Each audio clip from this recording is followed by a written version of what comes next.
अस्सलाम वालेकुम जोशीले ट्रैवलर्स। उम्मीद है भी तमाम दोस्त खैरियत से होंगे। मेरा नाम हम्माद शकील है और आज की वीडियो के अंदर मैं आप लोगों को बड़ी डिटेल के अंदर समझाने वाला हूं कि अगर आप लोग भी यूके का विजिट वीज़ा अप्लाई करना चाह रहे हैं या कनाडा का विजिट वीज़ा अप्लाई करना चाह रहे हैं या शेंजन वीज़ा अप्लाई करना चाह रहे हैं तो बेसिक स्टेप्स तकरीबन सारे सेम होते हैं।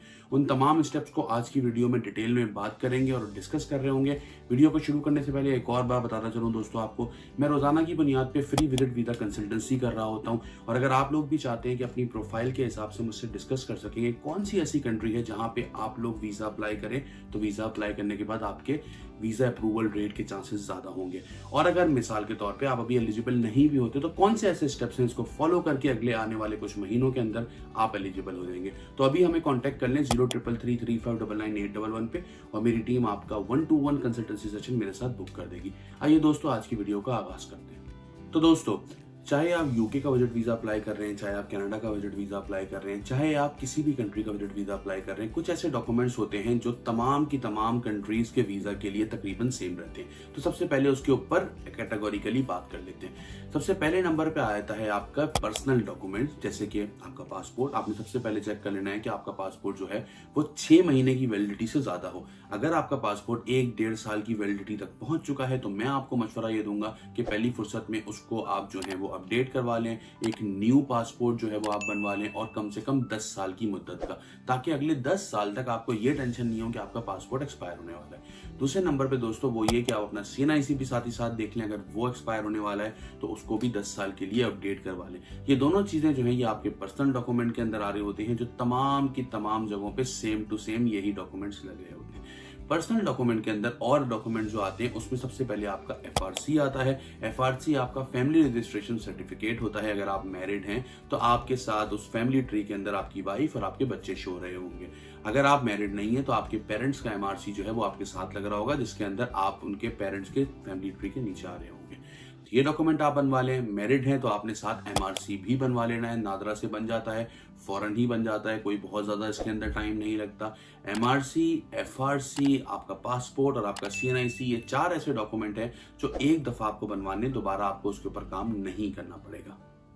दोस्तों अब दूसरी तरफ अगर हम चलें तो जो डॉक्यूमेंट्स आपके बार बार यूज होंगे उसके अंदर आपके फाइनेंशियल डॉक्यूमेंट्स या आपकी प्रॉपर्टी आ रही होती है। अगर आपके पास कुछ प्रॉपर्टीज हैं तो सबसे पहले आपने ये करना है कि उन प्रॉपर्टीज को FBR के अंदर डिक्लेयर करना है ताकि आपकी नेटवर्थ शो हो सके। आपके पास चाहे जितनी भी प्रॉपर्टीज हो, अगर वो FBR के अंदर डिक्लेयर्ड नहीं है तो उसका कोई फायदा नहीं है, क्योंकि वो आपके होम टाई को स्ट्रॉन्ग नहीं कर रही होगी। और प्रॉपर्टी सबसे बड़ा एलिमेंट है आपके होम टाई को स्ट्रॉन्ग करने का। तो प्रॉपर्टी अगर आपके नाम पे है, भले प्लॉट भी क्यों ना है, आपने उसको जो है वो अपने FRC के अंदर डिक्लेयर, अपना FBR के अंदर डिक्लेयर कर देना है। दूसरा काम आपने ये करना है कि मोस्टली अक्सर ऐसा होता है कि जो आपके डॉक्यूमेंट्स होते हैं प्रॉपर्टी के वो होते हैं उर्दू के अंदर, तो आपने उन डॉक्यूमेंट्स को ट्रांसलेट करवा लेना है इंग्लिश के अंदर और आपने जो है वो उन सारे ट्रांसलेटेड डॉक्यूमेंट्स को एक जगह पे कंपाइल कर लेना है और एक गूगल ड्राइव बना के वो सारे डॉक्यूमेंट्स सेव करते चले जाने। अब अगर आप भी कहीं पे इन्वेस्टमेंट्स हैं तो उस इन्वेस्टमेंट्स को भी आपने जो है वो, चाहे वो गोल्ड हो, चाहे वो कैश हो,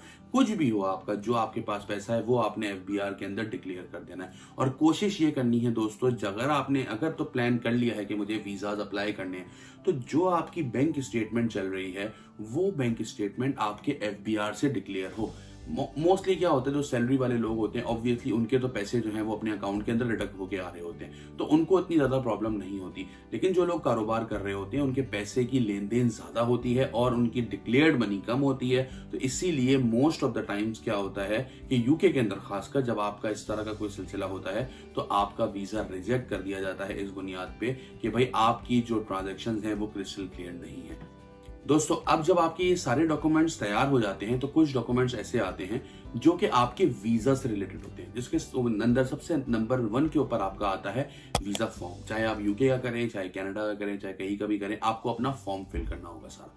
अब फॉर्म को फिल करते हुए एक बात का ख्याल बहुत ज्यादा आपने रखना है कि कुछ बेसिक इन्फॉर्मेशन को आपने लिख के एक जगह पे रख लेना है, जिसमें सबसे पहले आपकी ट्रेवल डेट, आपकी ट्रेवल आइटनरी कि आपको कहां कहां जाना है, कौन कौन सी सिटीज को आपने ट्रेवल करना है, और उसके अलावा आपका ट्रेवल का बजट, क्योंकि ये सवाल जो है बड़ा टेक्निकल है और ये घुमा फिरा के 2-3 दफा पूछा जाता है और उसमें अक्सर लोग गलती कर देते हैं। तो आपने इस सवाल को जरूर जो है वो एक जगह पे लिख देना है। उसके बाद आपने अपने ट्रेवल के टिकट्स क्रिएट करने हैं। अगर आपको उसमें हेल्प आउट चाहिए तो हमारी टीम आपको हेल्प आउट कर देगी ट्रेवल टिकट्स और होटल बुकिंग्स के अंदर, होटल बुकिंग्स और ट्रेवल टिकट्स और कवर लेटर।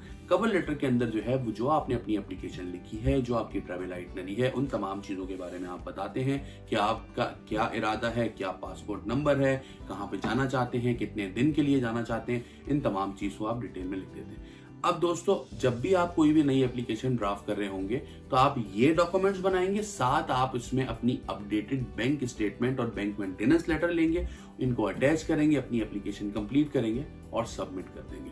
तो दोस्तों, कुछ डॉक्यूमेंट जैसा आपने देखा कि वो आपके स्टैटिक चलेंगे, हर दफा वही डॉक्यूमेंट्स होंगे, और कुछ डॉक्यूमेंट्स जो हैं वो आपके वक्त के साथ साथ चेंज हो रहे होंगे, जैसे आपकी बैंक स्टेटमेंट है या आपके FBR के टैक्स रिटर्न्स है। तो आई होप सो दोस्तों, मेरी ये वीडियो जो है वो आप लोगों को हेल्प आउट करेगी, थोड़ी सी अंडरस्टैंडिंग जरूर दी होगी मेरी वीडियो ने आप लोगों को कि अगर आप